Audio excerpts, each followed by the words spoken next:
o el agua sin transportar materia.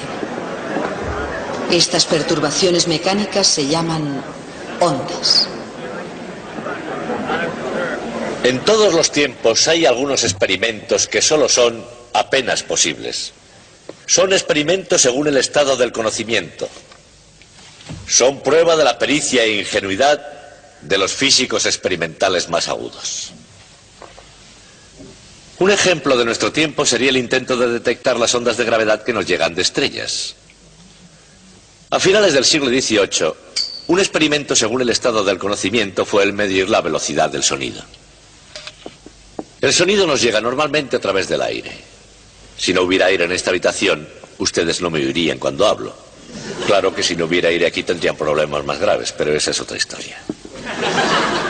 El sonido se propaga muy rápidamente, pero su velocidad no es infinita. Podemos decir que tarda algún tiempo porque podemos oír ecos, por ejemplo, sonidos que se reflejan en paredes alejadas. Y también vemos el relámpago antes de oír el trueno, porque la luz viaja mucho más rápida que el sonido. Hace 300 años, Isaac Newton fue una de las personas que intentó medir la velocidad del sonido. Su medida no crean que fue la mejor de su época. La física experimental es un arte especial, y este no era el punto fuerte de Newton. Pero como él era muy inteligente, resulta interesante ver cómo intentó efectuar esta medición. En el Trinity College, lugar donde vivía y trabajaba, había un largo pasillo donde se producía eco. Y él trató de medir el tiempo que tardaba el sonido en ir y volver por el pasillo. Como instrumento para medir el tiempo utilizó un péndulo simple. Como recordarán, el tiempo que tarda un péndulo en efectuar una oscilación completa depende de su longitud. Él se las arregló para emitir un sonido agudo en el preciso momento en que soltaba el péndulo. Si el péndulo volvía antes que el sonido, es que era demasiado rápido y había que alargarlo. Si el sonido regresaba primero, la oscilación del péndulo era muy lenta y había que acortarlo. Y de esta manera Newton se fue acercando más y más a la cantidad exacta de tiempo que tardaba el sonido en ir y volver por el pasillo, midiendo de esta manera la velocidad del sonido. Hoy me gustaría darles una idea general de lo que es el sonido. El sonido es una onda, una perturbación que se propaga a una velocidad definida, como las ondas de esta máquina.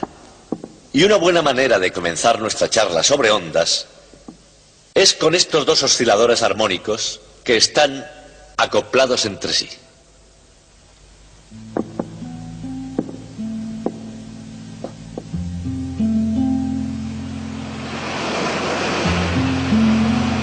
Agua, luz, sonido, incluso la presión. Todos ellos se propagan por ondas. De hecho, las ondas son uno de los fenómenos naturales comunes en el mundo de la física.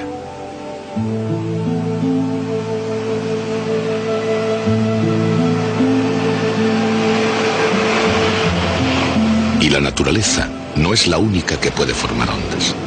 La gente puede formar sus propias ondas, y lo han estado haciendo durante mucho tiempo.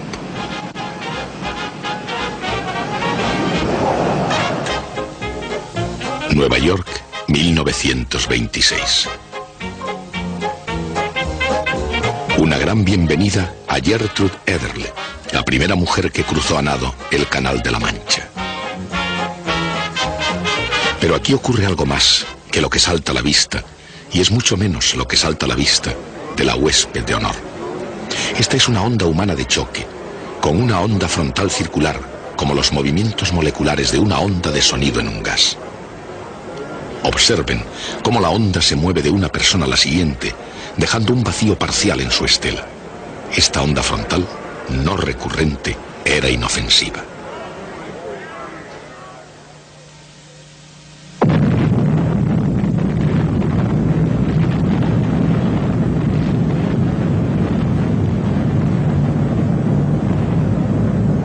Annie Whitlock, 1952. La prueba de la primera bomba de hidrógeno. Todo el mundo siente el calor de la primera onda de choque nuclear durante la Guerra Fría. Pero el fenómeno de emitir ondas es muy anterior a 1952. incluso anterior a 1926. Nos lleva al principio de los tiempos y al del universo mismo. La gran explosión.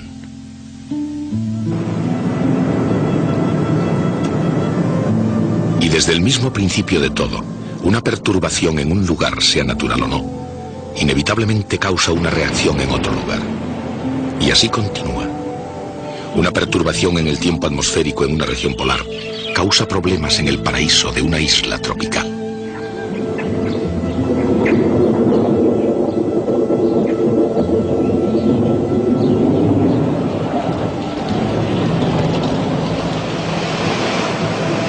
La cadena de acontecimientos terrestres y fenómenos unidos por lazos infinitamente complejos pueden observarse mejor a distancia. Pero se comprenden mejor vistos de cerca. Y es así porque a pesar de lo complejo que se nos presenta el sistema, hay un principio subyacente que comienza a explicar sus aspectos físicos. Cuando se unen simples sistemas mecánicos, una perturbación en uno de ellos pasará al siguiente.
Cuando se perturba cualquier sistema mecánico estable, la respuesta de la naturaleza es el movimiento armónico simple. Esto es lo que sucede en el caso de un oscilador simple. Pero cuando se unen varios osciladores entre sí, una perturbación en uno de ellos pasa al siguiente. Y así, sucesivamente. Esta es la esencia de una onda mecánica.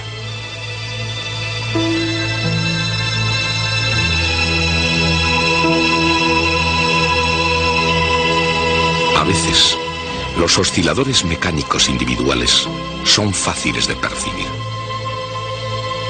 En otros casos, la onda misma se puede ver con más facilidad que los osciladores individuales.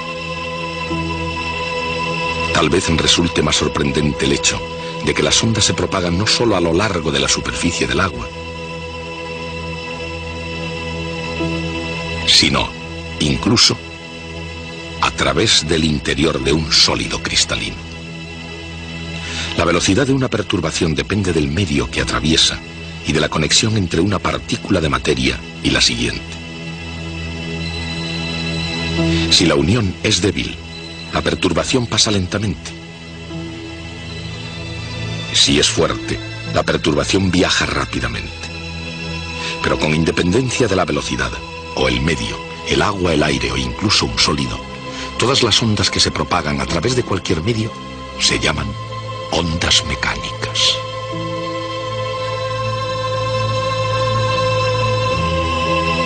Las ondas mecánicas o impulsos pasan a través del cristal, de un átomo a otro, porque cada átomo está ligado a una posición de equilibrio por fuerzas eléctricas.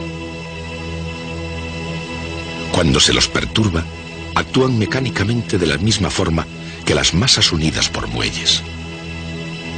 Cuando un impulso se mueve a través de un sistema, cada oscilador simple no se desplaza muy lejos, pero la perturbación se propaga todo a lo largo.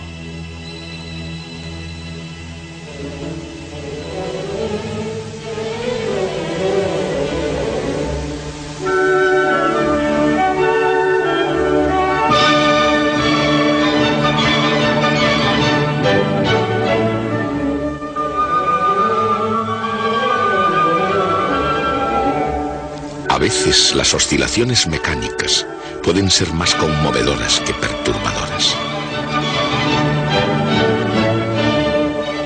Pueden ser arte a la vez que ciencia y pueden gozarse como tales.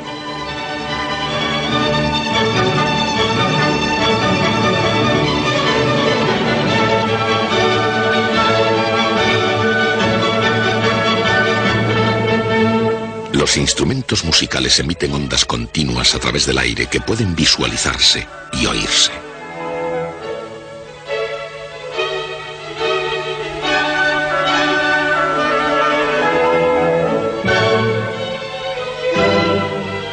Unas masas unidas por muelles pueden no parecer una hermosa música, pero el principio es el mismo, y podemos describirlo utilizando unos pocos términos corrientes.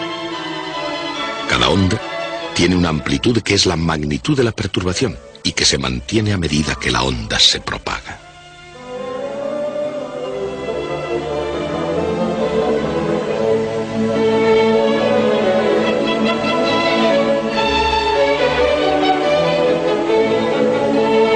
También tiene una duración definida para cada ciclo completo, llamado período. La inversa del período se llama frecuencia.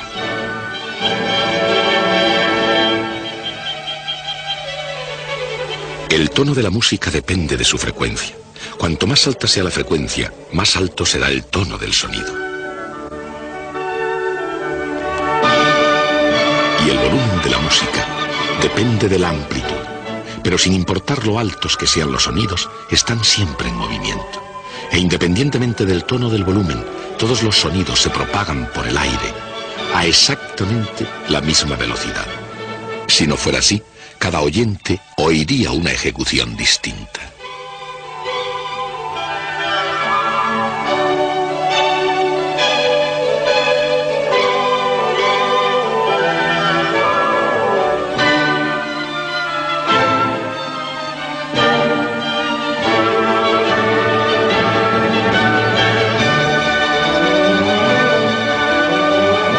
Sea la onda corta y agradable o larga y ruidosa, cada una tiene una distancia definida desde una comprensión a la siguiente, llamada longitud de onda.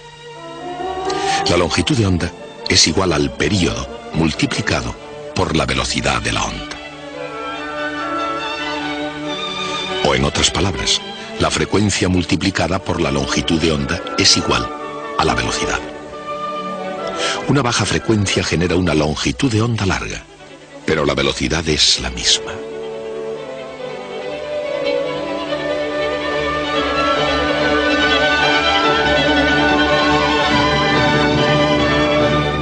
La velocidad de las ondas en el aire es siempre la misma, con independencia de la frecuencia de la longitud de onda, e incluso de su amplitud. Pero en este mundo, e incluso de su amplitud. Pero en este mundo no todas las ondas se dispersan igual.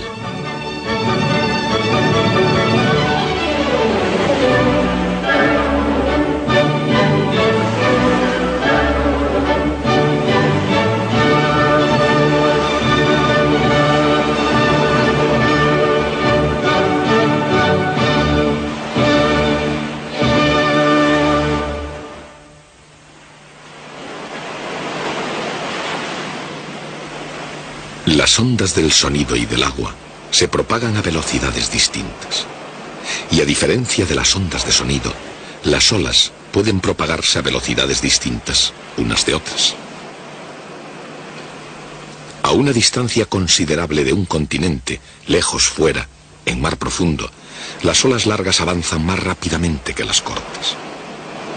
Pero cerca de la orilla, las olas avanzan juntas, y al margen de su longitud, todas las olas disminuyen su velocidad a medida que se acercan a tierra.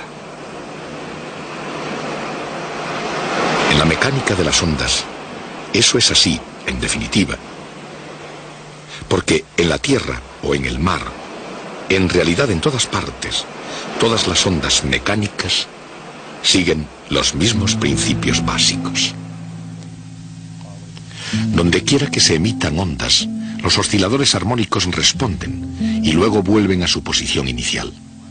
Los osciladores están unidos de forma tal que cada ciclo de uno excita al oscilador que está a su lado. ¿Qué es lo que determina la velocidad con que se mueve la onda?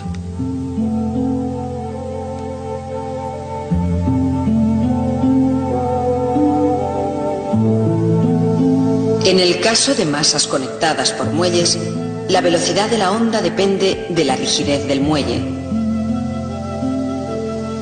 de la masa de cada oscilador y de la distancia de equilibrio entre ellas.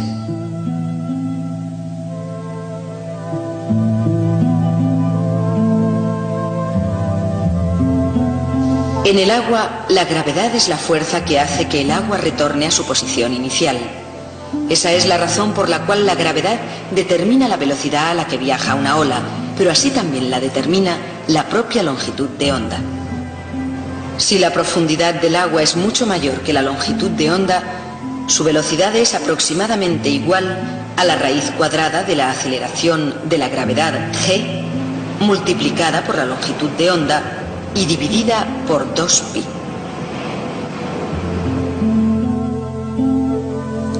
En otras palabras, las olas oceánicas largas se mueven rápidamente, mientras que las ondas cortas se mueven más lentamente. El resultado es que en aguas profundas, las ondas largas pasan bajo los rizos de la superficie. Las olas, ya sean largas o cortas, difieren de las simples ondas mecánicas en otros aspectos. Por ejemplo, las masas y los muelles pueden oscilar a lo largo de la dirección que los conecta. Se llaman ondas longitudinales. Y también se las puede hacer oscilar lateralmente. Estas se llaman ondas transversales. Pero las olas no son ondas longitudinales ni transversales. En vez de ello, cada partícula del agua de la superficie da vueltas alrededor de un pequeño círculo, cada uno de ellos levemente desplazado del siguiente, dando en conjunto la familiar ondulación de la superficie del agua.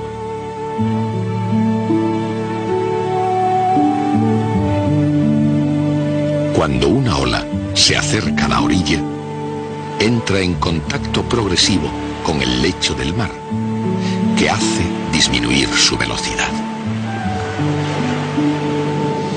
Cuanto más cerca esté la superficie del fondo, más lenta es la ola.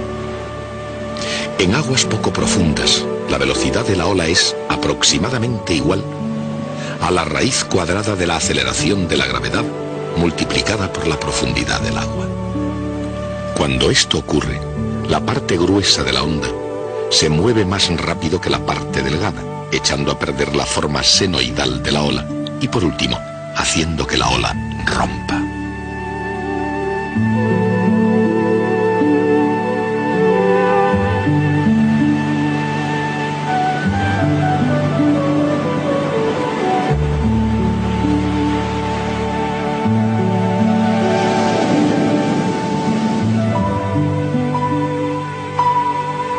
Las ondas sonoras pueden oírse, pero no verse. Las ondas sonoras son generadas por algo que haga vibrar el aire. Un objeto que vibre pone en movimiento el aire a su alrededor, comprimiendo y expandiendo su densidad con cada vibración. Esa es la razón por la que una onda sonora generada lleva igual frecuencia que su fuente. La fuerza que dirige a una onda sonora es debida al cambio de presión cuando la densidad del aire crece o decrece. De la misma manera que la velocidad de las olas depende de la gravedad, la velocidad del sonido depende de la presión y de la densidad del aire. En el aire, la velocidad del sonido es aproximadamente igual a la raíz cuadrada de la presión dividida por la densidad del aire.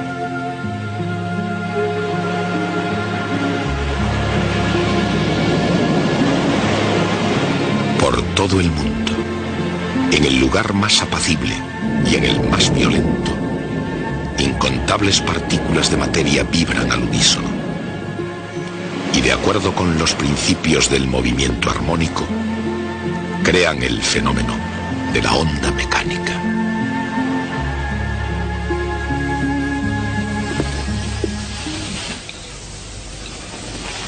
En fin, ahora ya estamos en condiciones de comprender por qué Isaac Newton jugaba con el pasillo del Trinity College.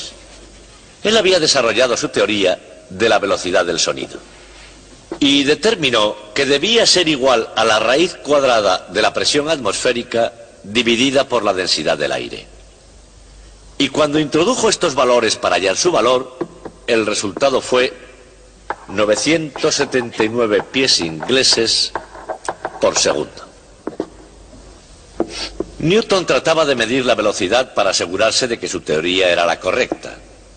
Pero esta teoría que hizo Newton no fue la mejor para esa época. La mejor de esa época fue la realizada por William Derham, quien consiguió un resultado de 1142 pies ingleses por segundo. Y en este punto, Newton tuvo que hacer lo que todo científico debe hacer todas las veces. Tuvo que hacer un juicio de valor. Su teoría pronosticaba ese número. El experimento dio esa medida. Y la pregunta ¿es correcta o incorrecta la coincidencia o no coincidencia de estos números? ¿Es satisfactoria o no es satisfactoria? Hoy día, mirando atrás retrospectivamente, sabemos que lo que Newton hizo fue un absoluto y sorprendente logro intelectual. Porque antes de Newton no había nadie que tuviera ni idea de lo que sería la velocidad del sonido. Newton tuvo la idea, la correcta idea de lo que era el sonido, y calculó una velocidad que era correcta con un margen del 20%, con lo cual debía haber quedado satisfecho. Newton reflexionó sobre esta situación y la encontró total y completamente inaceptable. Y esto fue así porque el empuje continuo de la revolución científica desde Copérnico en adelante era arrojar lo mágico y lo oculto fuera de la ciencia. Newton había introducido en la ciencia su teoría de la gravitación, en la cual invisibles fuerzas actuaban entre cuerpos separados entre sí por grandes distancias y con la absoluta nada entre esos cuerpos, y eso olía magia. La defensa de Newton de su propia teoría de la gravedad era decir que era correcta porque funcionaba bien, es decir, que daba precisas y correctas predicciones numéricas, y eso, dijo, es la verdadera prueba para que en la ciencia sea válida una idea. Pero si la coincidencia precisa es la prueba de la validez de su teoría de la gravitación, también tendría que serlo de su teoría de la velocidad del sonido.